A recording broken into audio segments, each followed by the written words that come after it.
Okay, let's take a look at our second problem. 24 times 1 and 1/10.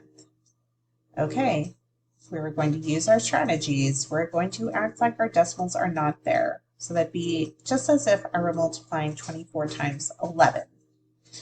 And so I would set it up this way and then multiply. 4 times 1 is 4.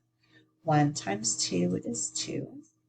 What always goes here? I'm done multiplying this place value. I'm about to start here. So what's going to go here? A 0. And then start all over. 1 times 4 is 4. 1 times 2 is 2. And I'm going to add these together.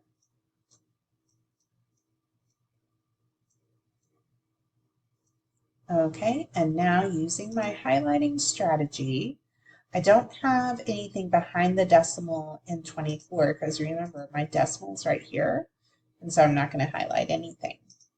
But here my 1 is behind the decimal, so I'm going to highlight the same number of places in my answer and put in my decimals. So 24 times 1 and 1/10 is equal to 26 and 4/10.